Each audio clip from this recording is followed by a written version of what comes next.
एक युवक हैं, वो उनकी अब की बार क्या राय है। तो भैया जी आपका परिचय। राकेश मोहन शुक्ला, एडवोकेट।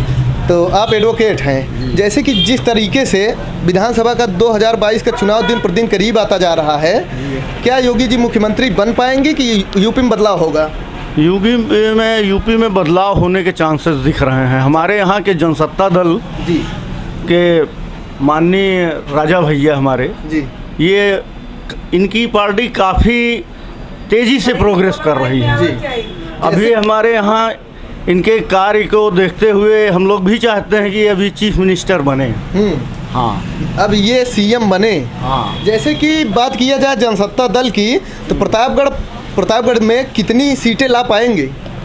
प्रतापगढ़ की पूरी सीटें हमारे भैया जी की हैं। और क्या, तब की बार राजा भैया का क्या माहौल है? अरे भाई, अब आप यही जिला पंचायत से लेके छोटे चुनाव से ही आप अंदाज़ा लगा लीजिए कि हमारे यहाँ क्या स्थिति। हाँ, ब्लॉक जैसे कि जनसत्ता ने ब्लॉक प्रमुख चुनाव या जिला पंचायत अध्यक्ष चुनाव में ज़्यादा सीटें जीते, तीसरे नंबर की ये पार्टी भी बनी है।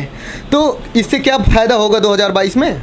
फ़ायदा तो होना ही है भाई। फ़ायदा अगर नहीं होगा तो हम लोग का फिर मेहनत कहाँ जाएगी? ये मेहनत जो हम लोग करेंगे ये इसका कुछ तो परिणाम मिलेगा। तो जनसत्ता का खेला शुरू होगा। हाँ, 100%। हाँ, ब्लॉक प्रमुख चुनाव में 5 सीटें पाए अब की बार जनसत्ता ने, और जिला पंचायत अध्यक्ष के 1 सीट पर जिस तरीके से विजय हासिल किया है, तो क्या जनसत्ता का 2022 में अब की बार क्या माहौल रहेगा?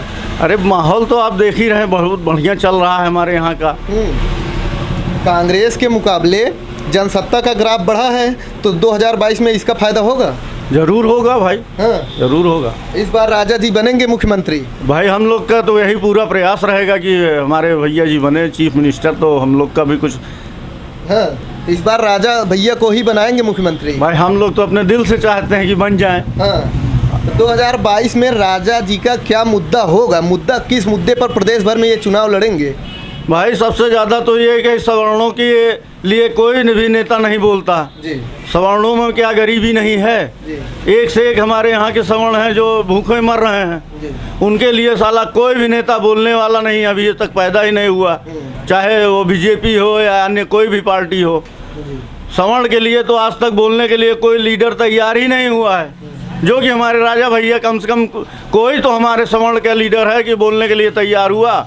लीडर तो बहुत सारे सवर्ण पैदा हुए हैं, लेकिन बोलने के लिए हम सवर्णों के लिए सिर्फ राजा भैया ही आगे आए हुए हैं, और अभी तक पूरे हिंदुस्तान में कोई बोलने वाला नहीं पैदा। केवल राजा भैया ही आगे चल रहे हैं सवर्णों के लिए। सवर्णों के लिए भाई हम तो ये कह रहे हैं कि क्या सवर्णों में गरीबी नहीं है? सवर्ण में जनसंख्या कम है, सवर्ण की भी जनसंख्या काफ़ी मात्रा में है। अब वो क्या उनमें गरीबी नहीं है, उनको प्रॉब्लम नहीं हो रही है? कहाँ 100% लाने के बाद जो है सवर्ण के बच्चा किस तरह लाता है वो गरीब, उसको कभी नहीं सोचा जा रहा है। भाई ये ज़रूरी है कि सबके पास सारी संपन्नता है, सारे सवर्ण संपन्न हैं, ऐसा तो नहीं है। आरक्षण भी आर्थिक आधार पे करना चाहिए। कुंडा और बाबागंज के काम को क्या राजा भैया पूरे प्रदेश भर में दिखाएंगे? अगर दिखा देंगे तब तो पूरी सीटें मिलना है। हाँ, इतना जो हमारे यहाँ विकास हुआ है क्या पूछना है। काम अच्छा किए हैं राजा भाई। अगर काम नहीं किए होते तो हम बोलते कैसे आज। अच्छा, जैसे बात किया जाए, हाल ही में गोरखपुर में मोदी जी आए थे, योगी जी को सर्टिफिकेट तक दे दिए हैं कि अब की बार पुनः मुख्यमंत्री योगी ही रहेंगे। इसे कैसे देखते हैं? अब ये मोदी जी अपना सेंट्रल देखें और विश्व लेवल की जो भी राजनीति है उसको देखें। हमारे यहाँ की क्षेत्रीय राजनीति में उनका वर्चस्व नहीं चलेगा। अब की चलेगा तो हमारे जनसत्ता दल का जलवा दिखेगा। आपकी जनसत्ता का जलवा दिखेगा? हाँ, जनसत्ता का जलवा दिखेगा भाई। राजा भैया मुख्यमंत्री बन पाएंगे? भाई हम तो चाहते हैं दिल से, अब बाकी कुछ तो ऊपर वाले भी का हाथ होना चाहिए। अच्छा, महंगाई कैसी दिख रही है? महंगाई पर क्या कहेंगे?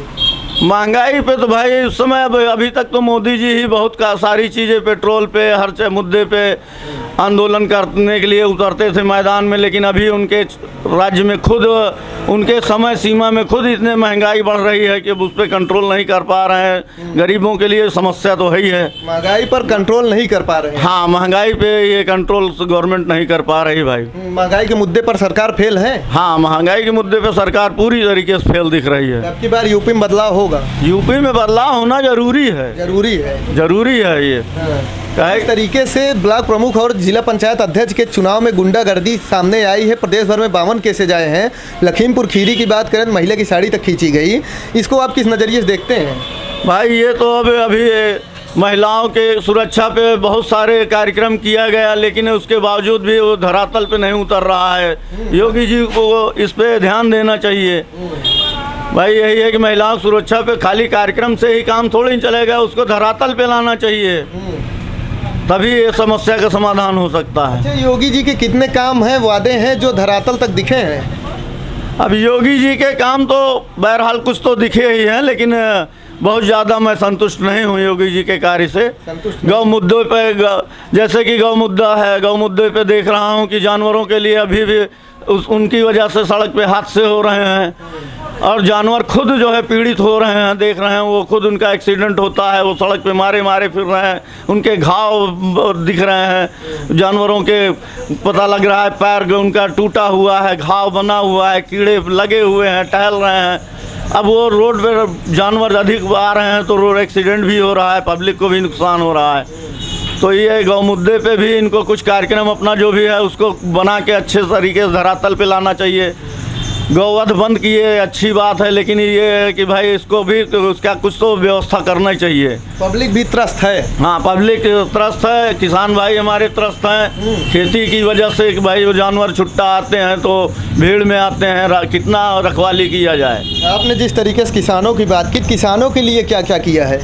अब भाई मैं तो ज़्यादा किसान के बारे में नहीं बता सकता, क्योंकि मैं पॉलिटिक्स भी थोड़ा बहुत यहाँ देखता हूँ और अपना कचहरी में रहता हूँ, इसलिए किसान के बारे में मुद्दों में ज़्यादा नहीं बोल सकता। तो यूपी में बदलाव ज़रूरत है। यूपी में बदलाव की बहुत ज़्यादा आवश्यकता है।